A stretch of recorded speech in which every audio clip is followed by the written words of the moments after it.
Hello दोस्तों, कैसे हैं आप सब। स्वागत है आप सभी का कॉमिक वर्ल्ड चैनल पर। तो चलिए दोस्तों, आज हम शुरू करते हैं राज कॉमिक्स में बाकेलाल सीरीज का लेटेस्ट कॉमिक्स ऊंच नीच का पापड़ा।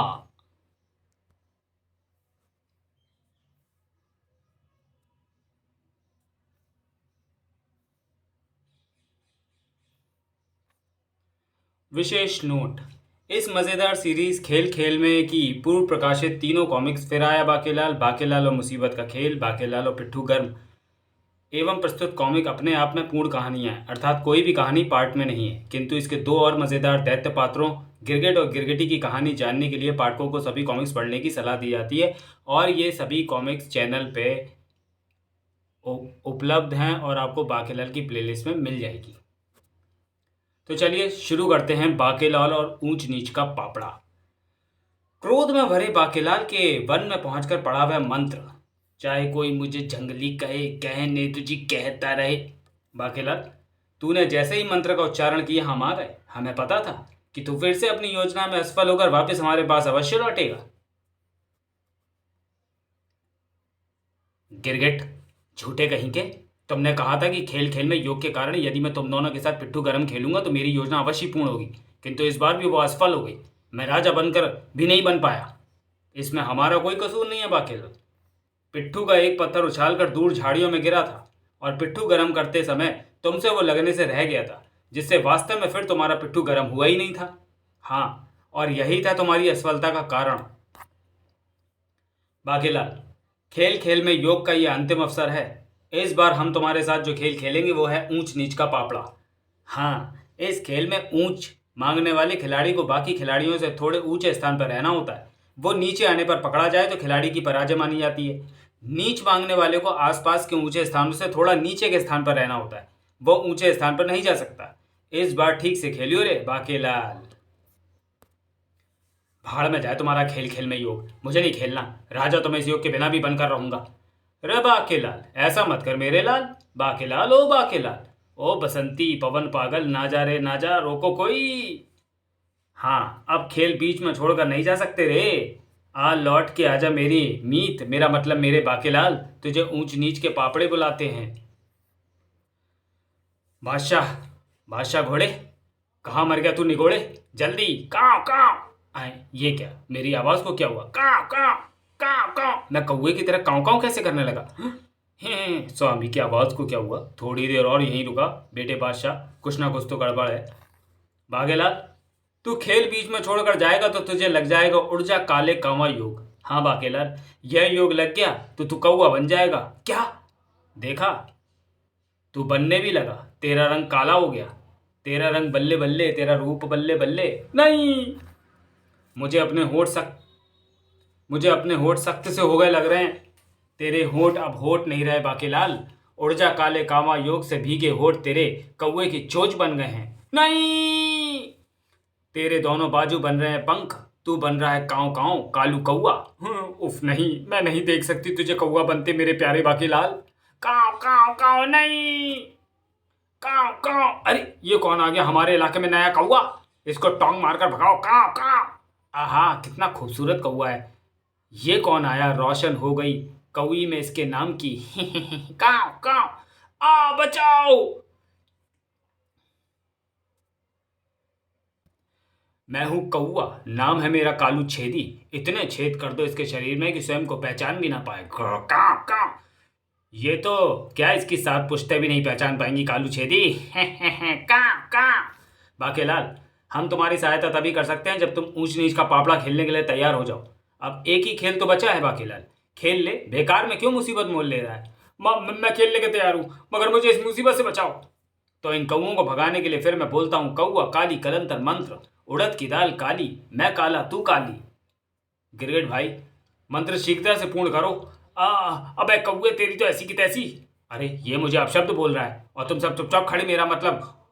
मेरा मतलब उड़ रहे हो।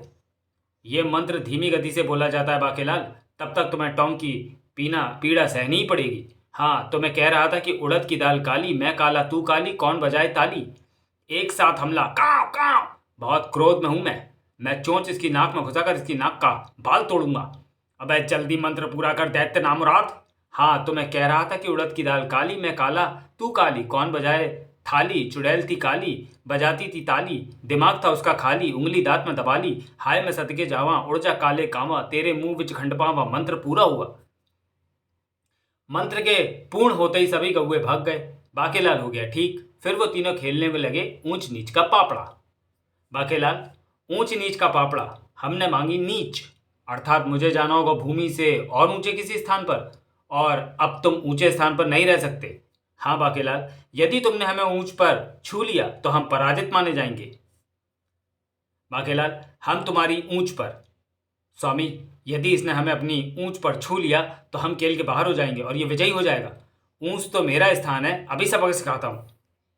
ऊंच से अब तुम दोनों को नीच पर नहीं जाने दूंगा। मेरा नाम भी बाकेलाल ऐसे वैसे ही नहीं है, बड़े ऊंच नीच के पापड़े खेले हैं मैंने भी ऐसे। ये तो सचमुच कौवे की तरह उड़ा। हम पराजित हो गए बाकेलाल, तुम ऊंच नीच का पापड़ा में विजयी हुए। हाँ लो, ये इज्जत पापड़ खाकर अपनी राह पकड़ो, इस बार तुम अवश्य सफल होगे।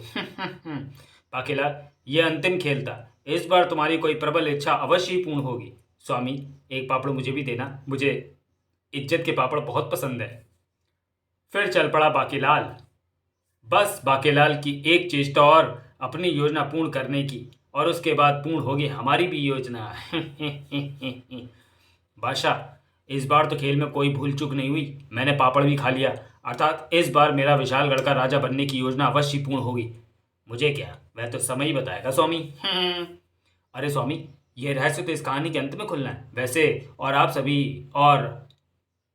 आप अभी से पाठकों को बताए चले जा रहे हैं कि हमारी भी कोई योजना है। ओ हाँ, मुझसे रहा नहीं गया, मैं तो ये सोच रहा था कि होड़ बाकेलाल तक की हूँ। बाकेलाल को लगी थी बड़ी भयंकर वाली भूख। एक पापड़ से मेरी भूख तो मिटी नहीं। बादशाह थोड़ा रुकियो, देख सामने आम के पेड़ हैं और उन पर लगे हैं पके मीठे आम, बगल में चने के झाड़ भी हैं, तेरी भूख का इंतजाम भी हो जाएगा। वाह ताज़ा चने। आम तोड़ने के लिए मैं फेंकता हूँ ये पत्थर, मेरा निशाना कभी खाली नहीं जाता। चपट चपट चपड़ीला स्वादिष्ट ही। वो मारा पत्थर की मार से आम का पूरा गुच्छा ही गिरा है, मेरे मुंह से भी गिर रही है लार। कुछ क्षण पूर्व उसी वृक्ष के दूसरी ओर ऋषि ओक में टपका फल गिरने पर खाया चार रहे। ए वृक्ष फल दे, अबे दे दे दे भाई, सुबह से कुछ नहीं खाया। तुम पेड़ों को तो मालूम है, जब तक मेरी ओक में कुछ ना गिरे मैं कुछ नहीं खाता। मैं ऋषि भी अजीब, ये ऋषि भी अजीब खोपड़ी का है। मैं अपने आप अपने फल कैसे तोड़ सकता हूँ? या तो आंधी में आम गिरते हैं या इन्हें स्वयं आकर तोड़े तब। यही वह पल था जब बाकेलाल द्वारा फेंका गया पत्थर लगने से गिरा आम का गुच्छा। ओ गिरे आम गिरे, पूरा गुच्छा गिरा। अरे ये क्या, आम तो बड़ो ऋषि खा रहा है। हे बाबा, मेरा नाम बाकेलाल है, ये आम तो मेरा फेंका पत्थर लगने से गिरे हैं। ओ, मैं तुझसे बहुत प्रसन्न हुआ बस बाकेलाल, रुक जरा, पहले सारे आम खाने दे फिर बात करता हूँ। बुढ़ऊ एक एक करके सारे आम चूसे जा रहा है, एक भी देने की नीयत नहीं लग रही इसकी। मन कर रहा है आम की गुठली इसके मुंह में ठूस दूँ। आम खाने के बाद, वत्स बाकेलाल, मेरा नाम ओक में टपका फल गिरने पर खाया जा रहा है। मैं किसी मानव के घर जाकर भिक्षा नहीं मांगता, किसी फलदार वृक्ष के नीचे हाथों की ओर फैलाकर खड़ा हो जाता हूँ। वृक्ष जब ओक में फल गिरा देता है तो मैं वही खाकर अपना पेट भर लेता हूँ, नहीं गिरता तो मुझे भूखे ही रहना पड़ता है। आज तेरे कारण मुझे फल खाने को मिले बाकेलाल। मुझे पता है कि तू खड़े खड़े लाट टपका रहा था। अच्छा हुआ तूने आम मुझसे मांगे नहीं, अन्यथा मैं तुझे शाप देता। ओक में गिरे फल तो दूर, उनकी गुठली भी मैं किसी को नहीं देता। वत्स, मैं तुझसे बहुत प्रसन्न हूँ। बाकेलाल, ये लो, ये आधार काढ़ा नामक पेय शक्ति है। ये शक्ति पहचान पत्र का कार्य करती है। इसे पीने के पश्चात तू किसी भी भेष बदले बहरूपीय प्राणी को पहचान जाएगा। शीघ्रता के साथ इसको पी ले। वाह, कई बार कुछ शत्रु भेष बदल कर आ जाते हैं तो इससे मैं उसे तुरंत पहचान सकूंगा। ये तो काम की शक्ति है, किंतु ये आधार काढ़ा शक्ति काम की भी है या नहीं ये कैसे पता चलेगा? वत्स बाकेलाल, दवा पीने के बाद उस भेड़ की ओर दृष्टि घुमाएगा तो अपने आप सब पता चल जाएगा। अरे वो भेड़ नहीं है, वो तो भेड़ की खाल में भेड़िया है। तूने इसे काढ़ा शक्ति के बल पर पहचान लिया बाकेलाल। वत्स, भेड़ का रूप धरकर मैं आसानी से भेड़ के बच्चों का शिकार कर सकूंगा। बच्चू भेड़िए, भेड़ की काल पहनकर तू भेड़ के भोले भाले बच्चों को तो धोखा दे सकता है, मगर मुझे धोखा नहीं दे सकता। ये तो भेड़ की खाल में भेड़िया है, भागो। मैं ये पीठ पर किसने वार किया? कायर, सामने आ। उधर विशालगढ़ के पोड़ की पहिया वन में उतरे देव इंद्र। बाकेलाल इसी वन में है, उससे मिलना बहुत आवश्यक है। उसके बाद फिर मुझे शेषनाग से मिलने क्षीर सागर भी जाना है। मैं नागिन तू सपेरा नामक ये स्वर्ण मुद्रा मुझे बहुत सावधानी से रखनी होगी। देवेंद्र, हम वर्षा की बूंदें बरसाती रहें या आप थम जाएं, और हम बिजलियां कड़कती रहें या आप थम जाएं। कड़क। ओह, विशालगढ़ में ये मौसम अभी वर्षा का नहीं है। अभी तुम दोनों यहाँ से जाओ। अभी यहाँ केवल मेरा कार्य है। कार्य भी बहुत ही आवश्यक है। इस कार्य के कारण तो मुझे अपना दरबार भी छोड़कर आना पड़ा। पृथ्वी पर मुझे अपना वेश भी परिवर्तित करना होगा। कौन सा वेश धरूं जिससे मैं पहचाना ना जाऊं? सिंह बन जाता हूँ, क्योंकि वन में सिंह ही होते हैं। नहीं नहीं, नगरों के राजा तो यहाँ सिंह का शिकार करने आते रहते हैं। कुछ और वेश धरता हूँ। मैं बन जाता हूँ एक लकड़हारा। हाँ, ये सही रहेगा। ही गड़दार, आहा, स्वादिष्ट मानव। नाश्ते का इंतजाम हो गया। पिछली बार एक आदमी की बकरी को दबोचा था मैंने, तो वो आदमी मुझसे डरकर अपना खाना छोड़कर भाग गया था। उसमें हरी चटनी भी थी। बकरी को चटनी के साथ खाने में बहुत मजा आया था। ओह सिंह, ये तो मैंने सोचा ही नहीं कि वन में मानव के सम्मुख सिंह भी आ सकता है। वो चटनी मैंने अभी भी एक मान में छुपा कर रखी हुई है। इस आदमी को उसमें डुबो कर खाऊंगा। खाने में थोड़ा स्वाद तो आना ही चाहिए। थोड़ा गुर्रा कर इसको डरा दूं। अरे मगर ये तो भाग रहा है। इससे पूर्व ये सिंह मेरे निकट आ जाए, मुझे यहाँ से निकल लेना चाहिए। मानव रूप में इस सिंह से अधिक तेज तो मैं नहीं भाग सकूंगा, इसलिए तीव्र गति हेतु अपने पाँव को मैं देता हूँ दुरुस्त शक्ति। यहाँ बियाबान में मुझे कौन देख रहा है ऐसा करते हुए? ओ नहीं, सामने से एक और लकड़हारा आ रहा है। इसकी दृष्टि मुझ पर ही है। मैं दुरुस्त शक्ति प्रकट नहीं कर सकता, अन्यथा मेरी पहचान उसकी दृष्टि में संदिग्ध हो जाएगी। अबे रुक रुक, सामने से एक और आदमी आ गया है। उसके हाथ में कुल्हाड़ी है। थोड़ी देर रुक जा। शिकार कहाँ भागा जा रहा है? पहले अपनी जान की चिंता कर तू शेर भाई। मूर्ख, सिंह से भरे वन में बिना कुल्हाड़ी आ गया लकड़ी काटने। कुल्हाड़ी लाना भूल गया भाई। अपनी कुल्हाड़ी मुझे दे दो, बदले में मैं तुम्हें ये स्वर्ण कुल्हाड़ी दूंगा। नहीं भाई, सोने की कुल्हाड़ी से लकड़ी थोड़ी कटेगी, ना जान बचेगी। मैं चला, कहीं शेर ना आ जाए। नकली सोने की कुल्हाड़ी देकर मुझे मूर्ख बना रहा था। मूर्ख लकड़हारा, जब सोने की कुल्हाड़ी मिल जाती तो लकड़ी काटने के लिए सिंह से भरे वन में आने की आवश्यकता ही क्या रहती? ओह, सिंह फिर से आ रहा है। अब आसपास भी कोई दिखाई नहीं पड़ रहा है। मैं देव शक्ति से कोई शस्त्री पैदा करता हूँ ताकि इस सिंह से अपनी रक्षा कर सकूं। अब देर ना कर भाई, तू शीघ्रता से दबोच ले इस आदमी को। ओ नहीं, मैं दैवीय शक्ति का प्रयोग करके तलवार नहीं निकाल सकता। सामने झाड़ियों में कोई ऋषि तपस्या कर रहे हैं, उनकी दृष्टि मुझ पर ही है। मैं हूँ ऋषि झाड़ी छुपाचार्य। मुझे इंद्र के दरबार की अप्सरा का नृत्य देखना है और सोमरस का पान करना है, इसलिए मैं इंद्र देवता को प्रसन्न करने के लिए उनकी तपस्या कर रहा हूँ। तेरे आगमन से मेरी तपस्या में विघ्न पड़ रहा है। शीघ्रता से निकल ले यहाँ से, अन्यथा शाम देकर सूखी झाड़ी बना दूंगा। क्षमा ऋषिवर, मैं चलता हूँ। मूर्ख, मेरी ही तपस्या कर रहा था। छुपा रहे बेटे सिंह, ये बड़ा खतरनाक ऋषि है। पिछली बार शिकारी के पीछे भागते हुए इनसे टकरा गया था तो इन्होंने मेरी नाक में तिनका कर दिया था, जिसके कारण मैं पूरा दिन छींकता रहा था। आखिर सिंह ने पीछा छुड़ाने की तरकीब इंद्र देवता को सूझी गई। बरखा रानी, जरा जम के बरसो। यह दुष्ट सिंह भारत से नहीं भागने का भगवान। आहा, सावन बरसे, स्नान को तरसे दिल, क्यों ना शिकार पर निकले झाड़ी से सिंह। बारिश की इस मोटी बूंद की मार से यह अवश्य भागेगा। ये तो बड़ी जोर की लगी है। इसने तो आते ही ला दी। ये इतनी ठंडी है कि इसके लगते ही मुझे जुकाम हो गया। आछू! समुद्र के नमकीन पानी से चलकर गरारे करता हूँ। सिंह के जाने के बाद इंद्र देवता के संकेत पर वर्षा भी थम गई। फिर अरे ये क्या, इस धमा चौकड़ी में मैं नागिन तू सपेरा अर्थात वो स्वर्ण मुद्रा मेरे हाथ से कहाँ गिर गई? मैं नागिन तू सपेरा का मिलना अत्यंत आवश्यक है। वो यहीं कहीं गिरी होगी। यहाँ तो कहीं दिखाई नहीं पड़ रही, किंतु उसे खोजना तो होगा ही। यहीं कहीं गिरी होगी। बाकेलाल तेजी से घोड़ा दौड़ाते हुए वन से बाहर जाने की राह पर था कि तभी अरे बादशाह, वह भूमि पर पड़ा क्या चमक रहा है? बादशाह, रुक रुक रुक। ओह, लगता है स्वामी ने भी देख लिया वो चमत्कारी मुद्रा। यह तो शुद्ध खालिश सोने की बनी स्वर्ण मुद्रा है। किंतु स्वामी, ये तो आधी है। मगर ये आधी क्यों है? मुद्रा को किसी ने आधा क्यों बनाया? इसका शेष आधा हिस्सा कहाँ गया? क्या पता, यह किसी ऐसे राजा ने बनाई हो जो चाहता हो कि उसकी प्रजा कुछ बचत करे और पूरी खर्च करने के स्थान पर आधी मुद्रा खर्च करे। स्वर्ण मुद्रा टूटी हुई प्रतीत हो रही है, जैसे किसी ने इसे किसी विशेष प्रयोजन हेतु तोड़ा हो। इस पर शेषनाग की आकृति का आधा चित्र बना हुआ है, अर्थात आधा इसके दूसरे हिस्से में अंकित होगा। बादशाह, तेरी समझ में कुछ आ रहा है? बादशाह, हो ना हो ये मुझे किसी खजाने का नक्शा लग रहा है। वो मारा पापड़ वाले को मिल गया, खजाने का नक्शा मिल गया। अब खजाना भी मिल जाए तो बात बने। स्वामी, मेरे लिए भी इस खजाने में से एक सोने की काठी बनवा देना। चल बादशाह, महल में चलकर दिमाग लगाते हैं कि स्वर्ण मुद्रा का खजाना मुझे कहाँ से और कैसे प्राप्त होगा। मगर इससे पूर्व कि बाकीलाल घोड़े बादशाह की पीठ पर सवार होता है।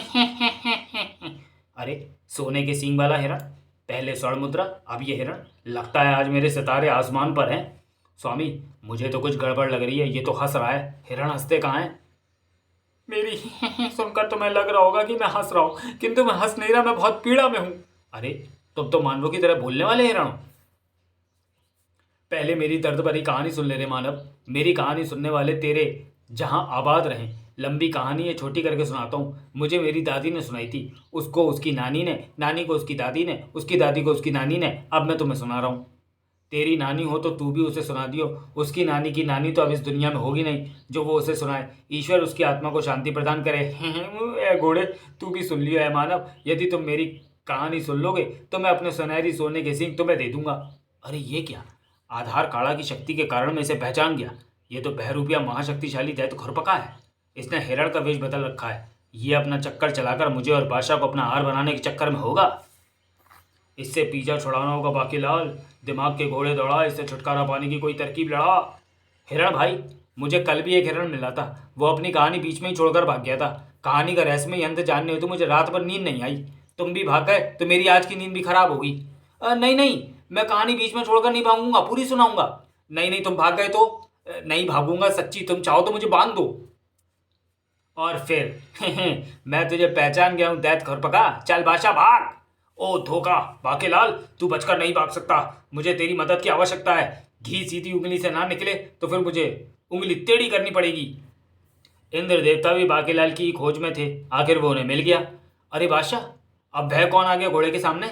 आज महल पहुंचने देंगे या नहीं सब लोग? रुक जा बादशाह, वरना ये लकड़हारा तुझसे टकरा जाएगा। बाकीलाल, तुम्हारे वस्त्रों से ये सुनहरी किरणें सी कैसी निकल रही हैं? अश्व की लगामें खींच दो बाकीलाल, क्योंकि मैं समझ गया हूं कि तुम्हारे वस्त्रों में ही छुपी हुई है मेरी स्वर्ण मुद्रा। आखिर मैंने खोज ही ली। तुम मेरा नाम कैसे जानते हो और तुम्हें स्वर्ण मुद्रा की बात कैसे मालूम है? वो सब बताता हूँ बाकीलाल। इसके अतिरिक्त भी मुझे तुम्हारी मदद की आवश्यकता है, किंतु पहले दे दो मैं नागिन तू सपेरा। अरे, वस्त्र में हाथ डाल दिया। नहीं, ये स्वर्ण मुद्रा तो मैं नहीं दूंगा। स्वामी, मेरी पीठ कोई अखाड़ा नहीं है, नीचे उतर कर लड़ो। ओह, मैं नागिन तू सपेरा उस बाम्बी में जा गिरी। इससे पहले कि ये लकड़ा रहा उस बाम्बी में से स्वर्ण मुद्रा निकाल ले, मुझे कुछ करना होगा। यह स्वर्ण मुद्रा तो मैं तुझे नहीं लेने दूंगा बेटा। मुद्रा तो मेरे हाथ लग गई, किंतु दुष्ट, मुझे सांप से कटवा दिया। डरो नहीं, सांप विषैला नहीं है बाकीलाल। हाँ, मैं तो बड़े आकार का केचुआ हूँ, बस दिखता सांप की तरह हूँ। हैं? तो ये लकड़हारा, इसको कैसे पता चला कि सांप विषैला नहीं है? ये मुझे भी पहचान गया बिना परिचय दिए ही। ओह, आधार काड़ा शक्ति से मुझे इस लकड़हारे का सच दिखाई पड़ गया। ये कोई लकड़ा नहीं बल्कि स्वयं इंद्र देवता है। ओह, देव इंद्र के दर्शन पाकर मैं धन्य हुआ। इसका तात्पर्य ये हुआ कि मेरे पास जो आदि स्वर्ण मुद्रा है वो इंद्र देवता की है। फिर तो ये बड़े काम की है। ये तो मैं इन्हें इतनी आसानी से ना देने का। इनके कारण मुझे सांप ने भी इतनी जोर की काटा है कि अब आएगा मजा। इनको भी तो पता चलना चाहिए कि इनका पाला बाकीलाल से पड़ा है। ओह, इसके पास ऋषि की दी आधार काड़ा शक्ति है। बाकीलाल मुझे पहचान गया है। बाकीलाल, हमें पता चल गया है कि तुमने हमें पहचान लिया है। अब हम केवल तुम्हें अपने असली रूप में दिखाई पड़ेंगे। आप तो देवों के देव हैं। मेरी पहचान शक्ति को पहचान लेना कौन सा कठिन कार्य है आपके लिए? इंद्र देवता को बाकीलाल का प्रणाम। बाकीलाल, यदि हम चाहें तो तुमसे जबरन भी अपनी स्वर्ण मुद्रा प्राप्त कर सकते हैं, किंतु हम देवताओं की प्रकृति ऐसी नहीं है। अतः हमें चुपचाप हमारी स्वर्ण मुद्रा दे दो, अन्यथा तुम्हें हम नरक की सैर पर भी भेज सकते हैं। नरक मतलब मृत्यु? किंतु मेरा नाम भी बाकीलाल ऐसे वैसे ही नहीं है। सांप की काटी का प्रतिशोध तो मैं लेकर ही रहूंगा। मैं नागिन तू सपेरा नामक ये स्वर्ण मुद्रा तो मैं इंद्र देवता को नहीं देने का।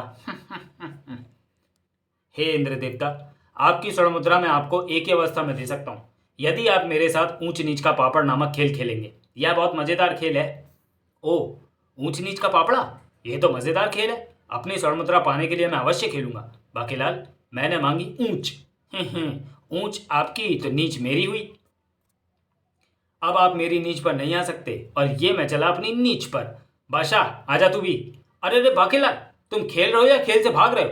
नहीं, ठहरो, रुक जाओ। मैं नागिन तू सपेरा, मुझे लौटा दो। मुझे तुम्हें एक बात और भी बतानी है। तुम नहीं जानते कि तुम कितने बड़े संकट में फंसने वाले हो, और तुम्हारे कारण हम। ये बाकीलाल तो भागा जा रहा है, मुझे इसे रोकना होगा। ओह, ये सिंह तो फिर आ गया। घबरा मत, मैंने एक बिना सींग वाले मृग का शिकार कर लिया है। अब मेरा पेट भरा हुआ है, मैं तुझे कुछ नहीं कहूंगा। बाकी जब महल पहुंचा तो वहां का दृश्य देखकर चौंक पड़ा। अरे ये क्या, यहाँ क्या हो रहा है? सब रो क्यों रहे हैं? कहीं मोटा मुच्छड़ मर तो नहीं गया? मरने से पहले मुझे ही राजा बना गया होगा। अब क्या होगा? शीघ्र जाओ बाकेलाल, जहां भी हो उसे खोज कर लाओ। ये सेनापति सैनिकों को मेरी खोज में क्यों भेज रहा है? अवश्य मुझे राजा बनाया जाना है। जो आ गया सेनापति जी। बाकेलाल जी तो आ भी गए? गजब हो गया बाकेलाल, तुम कहाँ चले गए थे? शीघ्र ही जब बाकेलाल दरबार में पहुंचा तो, बाकेलाल अब मेरा क्या होगा? हिम्मत से काम लीजिए महारानी जी, होनी को कौन टाल सकता है? हाँ बाकेलाल, मैं भी निकम से यही समझा रहा हूँ। अरे महारानी जी भी रो रही हैं, सिंहासन भी खाली है, मोटा मुच्छड़ मनुष्य कहीं दिखाई नहीं पड़ रहा। इसका मतलब है कि सच में महाराज की लुटिया डूब गई। वो मारा पापड़ वाले को, मोटा गया काम से, मगर उसका पार्थिव शरीर तो आस पास रखा नहीं दिखाई पड़ रहा। अरे महाराज आप? हाँ बाकीलाल, मैं अंतिम बार अपने शयन कक्ष को देखने गया था, क्योंकि अब तो मुझे शाही तबेले में ही रहना होगा। मोटा मनुष्य जीवित है। आपको शाही तबेले में क्यों रहना होगा महाराज? बाकीलाल, ये मैं बताता हूँ। बैल दैत्य खुरपका ने पकाऊ नामक अपना भीषण रोग महाराज में स्थानांतरित कर दिया है। खुरपका तो मुझसे भी टकराया था। ओह अच्छा हुआ मैं उसके हाथ नहीं लगा। बाकीलाल वो साधारण मानव के वेश में आया था, कहने लगा, महाराज यदि आप मुझे झप्पी पालेंगे तो मेरा रोग दूर हो जाएगा, अन्यथा इस पकाऊ रोग के कारण मेरे खुर गलकर सड़ जाएंगे। महाराज ने दया दिखाते हुए उससे झप्पी पाली। ऐसा करते ही हा हा हा, झप्पी नहीं पानी थी। मैं हूँ बैल दैत्य खुरपका। महाराज से झप्पी पाकर मैंने अपना पकाऊ रोग महाराज को भी दे दिया है। अब महाराज को मेरी तरह रोगी बैल बनने से कोई नहीं रोक सकता। अब इस रोग का एक ही उपचार है, शेषनाग का हलाहल। हलाहल मतलब जहर। यदि हलाहल से महाराज की मालिश की जाए तो महाराज ठीक हो जाएंगे। थोड़ी सी मालिश मैं भी कर लूंगा तो मैं भी ठीक हो जाऊंगा। मैंने ये सब इसलिए किया क्योंकि बाकीलाल अपनी बुद्धिमानी के लिए प्रसिद्ध है, और वो अपनी बुद्धि का प्रयोग करके महाराज के लिए तो हलाहल ले आएगा, किंतु मेरे लिए कभी ना लाता। वो तो मेरी मदद करने के स्थान पर भाग ही गया। मुझे पता होता कि वो दुष्ट यहाँ धमकेगा तो मैं उसका सिर धड़ से जुदा करके ही वहां से लौटता। बाकीलाल देखो, महाराज के बैलों जैसे सींग निकल आए हैं। देखो महाराज की आंखें भी बैल के समान बड़ी बड़ी हो गई। हाँ बस पूंछ निकलनी शेष है। खुर भी निकल आए। हाय हुड़ मेरा की होगा। मोटे के बैल बनते ही फिर मुझे ही राजा बनाया जाएगा। थोड़ी देर में विक्रम सिंह बन गया पूरा बैल। बाकीलाल ता फेर हुड़ अप्पा दा की हो। आप चिंता ना करें महाराज, मैं जितना विलंब से हो सकेगा, मेरा मतलब जितना शीघ्र हो सकेगा, शेषनाग का हलाल लाने की चेष्टा करूंगा। किंतु बाकीलाल तब तक मैं क्या करूंगा? मेरा तात्पर्य कि राज सिंहासन पर तो मैं बैठ नहीं सकूंगा और ना राज दरबार की कार्रवाई कर पाऊंगा, तो फिर अपना समय किस प्रकार से व्यतीत करूंगा? उसकी चिंता भी आप ना करें महाराज। शीघ्र ही। यह लीजिए महाराज, समय बिताने हेतु अब आप इन खेतों को जोत सकते हैं। मैंने हल आपके पीछे बांध दिया है। आप पहले खेत जोत लें, फिर तब तक मैं कोलू भी तैयार करवा देता हूँ। आपसे कोलू चलवाकर थोड़ा शुद्ध सरसों का तेल भी निकाल लेंगे। कृषि मंत्री को हल चलाने की जिम्मेदारी दे दी गई। मेरे राज की मिट्टी सोना, उगले उगले हीरे मोती। आगे भी तो गाओ। कृषि मंत्री की बैलों के गले में जब घुंघरू जीवन का राग सुनाते हैं। गाना और आगे भी है महाराज। गम कोसों दूर हो जाता है जब महाराज भी संग में गाते हैं। हो। अबे बैलू, महाराज हल चलाएंगे तो फिर हम क्या करेंगे? हम छुट्टी मनाएंगे, आराम से भूसा खाएंगे, ऐश करेंगे, और क्या। बाकीलाल समय व्यतीत करवाने का ये सब कार्य तो हम करवा लेंगे महाराज से। तुम अति शीघ्र शेषनाग का हलाहल लेने जाओ। हाँ बाकीलाल, यह कार्य तो मैं ही और अति शीघ्र करना होगा, न तो तुम्हें भी भोजन में महाराज के समान खल, चूरी और भूसा खाने को दिया जाएगा। हलाहल लेने जाए मेरी जूती। किंतु मैं शेषनाग का हलाल कैसे लाऊंगा? नागों के नाग शेषनाग तो समुद्र में रहते हैं, मैं समुद्र में किस प्रकार जाऊंगा? उसका हल तो मेरे पास है बाके। चपड़ चपड़ जुगाली मेरे लाल। वाह, महाराज के साथ भोजन करके आनंद आ गया। वाह। महाराज विक्रम सिंह बाकेलाल को साथ लेकर चल पड़े उस नौका में। महाराज हलाहल समुद्र में वास करते शेषनाग के पास मिलेगा। ऐसे नौका विहार करते हुए नहीं, उसके लिए समुद्र के नीचे जाना आवश्यक है, और मैं गहरे भयानक जल जंतुओं से भरे समुद्र में जा नहीं सकता। महाराज ने सब सोच रखा है बाकीलाल। महाराज, हम समुद्र के बीच में आ गए हैं, अब देर किस बात की। ओ ये क्या, मेरे हाथ से स्वर्ण मुद्रा गिर गई। बाकीलाल जरा झुककर उठा दो। अभी लीजिए महारानी जी। बाकीलाल, तुम कह रहे थे कि समुद्र में कैसे जाऊंगा, तो मैंने सोचा ऐसे ठीक रहेगा। चल समुद्र में। शेषनाग का हला लेकर शीघ्र आना बाकी मेरे लाल। मैं डूब जाऊंगा महाराज, समुद्र की भयानक मछलियां मेरा अचार बना देंगी। बाके मेरे लाल, मैं तुम्हारी यही इसी नौका में प्रतीक्षा करूंगा। छुपा। अरे पैनी, ओ खारी, ओ सुनहरी, जल्दी आ जाओ साहब, मांस नोचने। मैं कीमा कलेजी, मैं तंगड़ी खाऊंगी। मेरा नाम है काली, तेरी गुत्त थे परांदा तेरा लालनी, ये मेरा क्षेत्र है, कोई इधर आने की हिम्मत नहीं करता। ओह काली तेरी गुत्त थे परांदा तेरा लालनी, हमसे पहले आ गया, दूरी रहना इससे। अबे जा, कहीं तू मेरे हाथों ना मर जाइयो। मर गया तू तो बाकीलाल, ये तो जल सर्प है, मुझे निकल जाएगा, मोटे देख लूंगा तुझे। भयानक जल सर्प बाकीलाल को पूंछ में बांध खींच ले गया समुद्र में स्थित मूंगे की उस चट्टान पर। बाकीलाल, यहाँ तो डूबेगा नहीं, अब शीघ्रता से मैं नागिन मुझे दिखा। ये देख, मैं नागिन का आधा हिस्सा, तू सपेरा मेरे पास है, मैं दोनों हिस्सों को आपस में जोड़कर देखूंगा। ओह ये क्या चक्कर है, इसके पास मेरी जैसी स्वर्ण मुद्रा का आधा हिस्सा कहाँ से आया। लगता है ये खजाने का रखवाला है, मुझे इसे अपना आधा है हिस्सा मैं नागिन दे देना चाहिए, इसके बाद ये खजाना मुझे सौंप देगा। बाकीलाल ने वह स्वर्ण मुद्रा जल सर्प को सौंप दी। तब शेषनाग लोक में तुम्हारा स्वागत है बाकीलाल, मैं नागिन तू सपेरा आपस में ठीक से मिल गए। मैं महान नागों की नाग शेषनाग का समुद्री प्रहरी काली तेरी गुत्ते परांता तेरा लालनी हूँ। पहले तो इंद्र देवता स्वयं मिलने आने वाले थे महानाग शेषनाग से, किंतु फिर लगता है अति व्यस्तता के कारण उन्होंने तुम्हें यह आदि स्वर्ण मुद्रा देकर अपने दूत के रूप में भेज दिया है। मुझे उस प्राणी को महानाग शेषनाग के पास ले जाने का आदेश मिला है, जिसके पास मैं नागिन तू सपेरा का आधा हिस्सा हो। चलो मैं तुम्हें शेषनाग के दरबार में पहुंचा देता हूँ। ओह तो ये चक्कर है सोने के सिक्के का, जिसे इंद्र देवता मुझसे पाना चाहते थे। अच्छा हुआ मैंने मुद्रा उन्हें नहीं दी। शेषनाग के दरबार में बाकीलाल की हुई खूब आओ भगत। बाकीलाल की खातिरदारी करो, तब तक मैं शेषनाग महान को बाकीलाल के आगमन की सूचना देता हूँ। जो आज्ञा प्रहरी जी। बाकीलाल जी, यह लीजिए स्वादिष्ट जहरू साई, इस मिष्ठान को कालू सांप के विष से बनाया जाता है। चेहरे नक्काशी। और यह कोबरा के विष से बना अत्यंत स्वादिष्ट रसीला पकवान विष पाक, 7 सांपों की फुंकारों से बनी सप्त फुंकार लस्सी, और बाकीलाल जी ये केंचुलू का रायता पेश है, शरबते विष अफजा, साथ में झुंझुना सांप की लार के आटे से गुंदी भरमा रुमाली रोटी, इसमें सरपणी के दूध से बने पनीर की भाजी भरी है।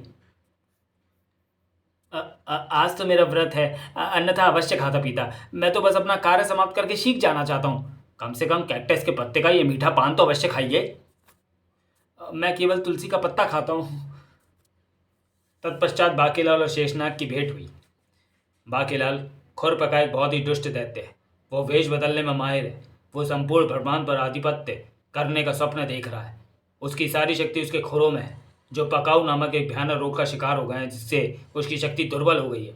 इंद्र देवता को अपने किसी बहुत ही आवश्यक कार्य हेतु हमारे हलाल की आवश्यकता है, खुरपकाऊ को भी हलाल की आवश्यकता है, वो हमसे हलाल प्राप्त करने के लिए कोई भी वेश धरकर यहाँ आ सकता है। अतः हमने इंद्र देवता को मिलने का समय देते समय सुरक्षा हेतु उनको मैं नागिन तू सपेरा का आधा हिस्सा दे दिया था, ताकि कहीं दुष्ट खुरपका उनका भेष धरकर ही यहाँ ना धमके। बाकीलाल, तुम इंद्र देवता के दूत बनकर यहाँ आए हो, ये लो, ये हलाहल है, इसे सावधानी के साथ ले जाओ, इंद्र देवता को दे दो। बेड़ा गर्क, मैं तो सोच रहा था शेषनाग आदि स्वर्ण मुद्रा के बदले मुझे खजाना देंगे। आपकी जय हो शेषनाग जी, आप महान हैं, अब मुझे आज्ञा दें। बाकीलाल, मैं तुम्हें समुद्र के बाहर छोड़ देता हूँ। मुझे नहीं पता कि इंद्र देवता को हलाल किस उद्देश्य के लिए चाहिए, किंतु हलाल मैं उन्हें दूंगा नहीं। अब उन्हें पता चलेगा कि बाकीलाल को सांप से कटवाना कितना भारी पड़ता है। मेरा प्यारा बाकीलाल हलाल लेकर आ गया। अरे मोटा तो अभी तक यहीं जमा हुआ है, हलाल तो मैं इसको भी नहीं दूंगा, नहीं तो ये कमबख्त फिर से ठीक होकर राजा की गद्दी पर बैठ जाएगा। ये बैल बना रहेगा तो गद्दी मेरी। इंद्र देवता को तो पता नहीं वो मुझे हलाल के बदले सिंहासन देंगे भी या नहीं, किंतु विशालगढ़ का सिंहासन तो अब है ही मेरा। बाकीलाल, हम यहाँ हैं।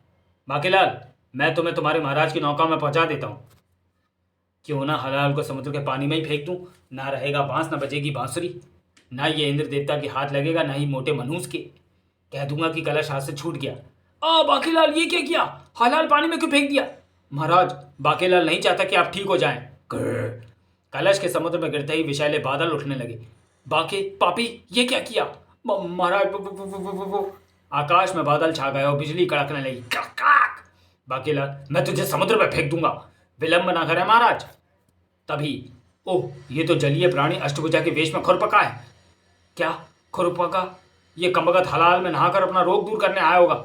हा हा हा, ये तो हलाल की बारिश है, आज नहाने में मजा आएगा।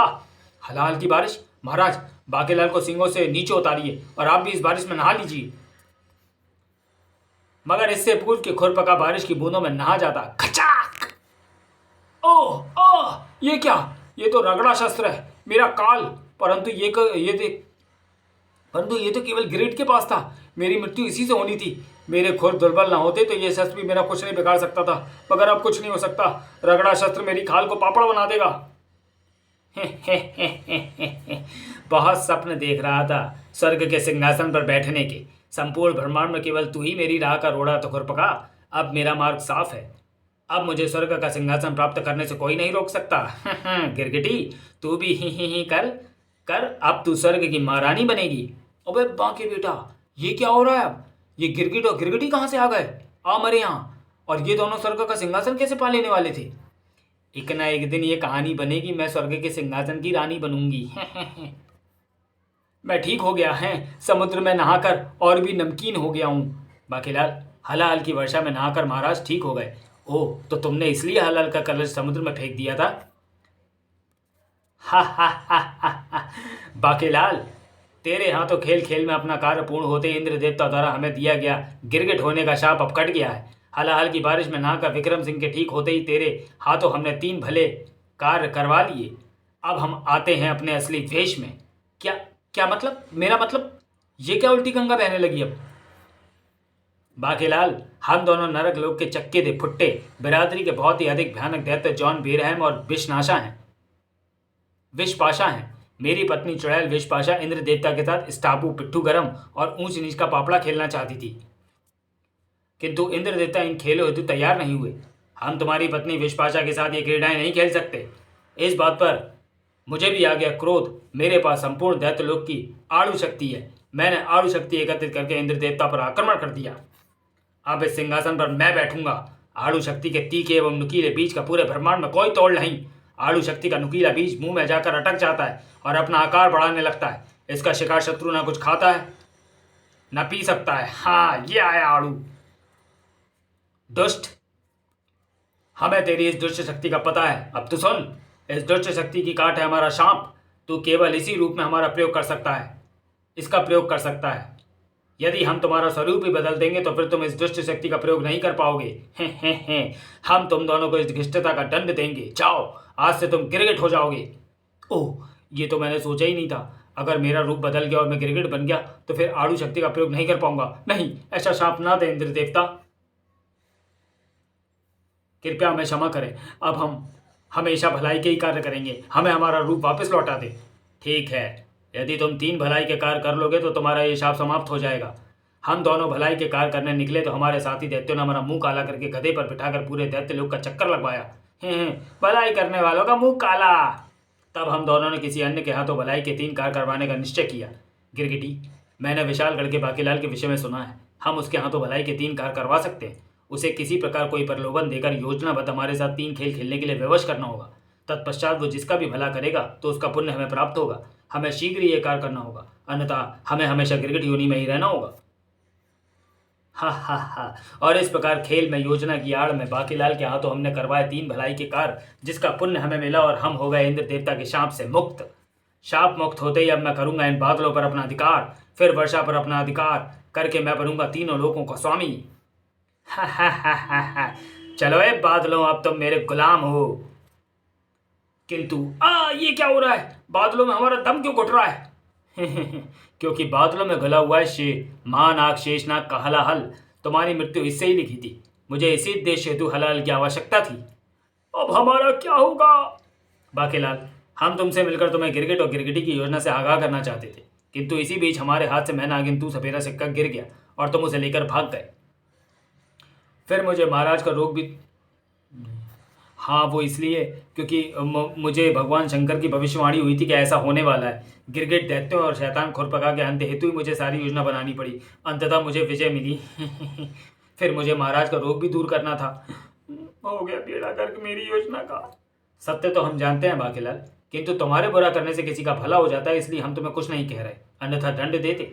अच्छा तो हम चलते हैं बाकीलाल, हम तुम्हें पुरस्कार स्वरूप मैं नागिन तू सपेरा सोने का सिक्का देते हैं। और फिर बाकीलाल दे पुच्छी। बेड़ा गर्क हो तेरा मोटे मनुष्य। मुझे पता होता कि हलाल को समुद्र में फेंकने से ये सब होने वाला है, तो मैं हलाल को समुद्र में फेंकता ही क्यों।